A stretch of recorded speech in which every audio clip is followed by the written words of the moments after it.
መንገዶች ወደ ሰርጀሪ ከመሄዳችን በፊት ብንሞክራቸው ተመራጭ ነው ብዬ አስባለሁ። የዛሬው ስራዬ በኩላሊት ድንጋይ ለምትሰቃዩ ወይም በዚህ ምክንያት የሚቸገሩ ቤተሰብ ካላችሁ ጠቃሚ መረጃ ነው። ሰላም፣ እንዴት ናችሁ? አዜብና ሾው ተከታታዮች፣ አዜብ እባላለሁ። የኒውትሪሽን ባለሙያ ነኝ።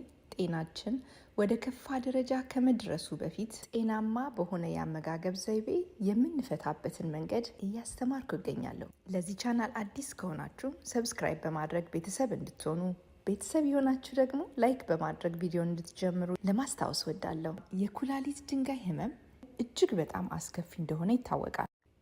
በኩላሊት ላይ ድንጋይ እንዲፈጠሩ ከሚያደርጉ ምክንያቶች ጥቂቶቹ ካልሲየም፣ ኦክስሌት እና ዩሪክ አሲድ ናቸው። አብዛኞቹም ከምንመገባቸው ምግቦች ውስጥ እንደሆኑ እናያለን። ለምሳሌ በኦክስሌት ምክንያት የሚፈጠረውን ድንጋይ ለማስወገድ ኦክስሌት ያለባቸውን ምግቦች ማስወገድ የሚፈጠረውን ድንጋይ መቀነስ ይቻላል። የጋልብላደር ድንጋይና የኩላሊት ድንጋይ ፈጽሞ የተለያዩ ናቸው። የጋልብላደር ስቶን አብዛኛው ፓርት ኮሌስትሮል ነው።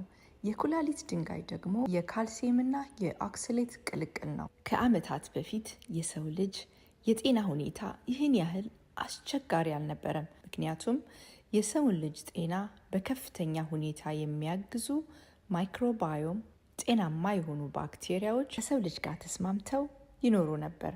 ለተለያዩ በሽታዎች የመጋለጥ እድሉ እንዳይከሰት አድርጎታል። በዚህም ጥሩ ምሳሌ የተለያዩ ባክቴሪያዎች እንዳሉ ይታወቃል። ተግባራቸውም እንደየአይነታቸው ይለያያል።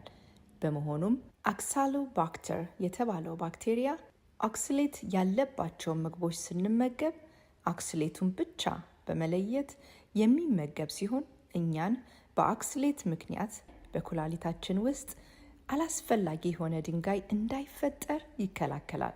እነዚህን ረዳት የሆኑ ማይክሮባዮም ወይም ጤናማ የሆኑ ባክቴሪያዎች የምናጣበት መንገድ እጅግ በጣም ብዙ ቢሆንም እንደ ዋና በተለያዩ ምክንያቶች የምንወስደው አንቲባዮቲክ ወይም አንቲባዮቲክ የሚወስዱ የእንስሳት ተዋጽኦ መመገብ ጤናማ ያልሆነ የአመጋገብ ስርዓት ናቸው።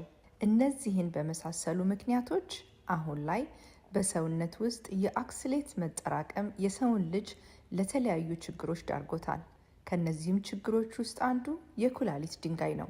ይህንን ችግር በቀላሉ ለመቅረፍ መፍትሄው የአንጀታችንን ጤና መጠበቅ፣ ጤናማ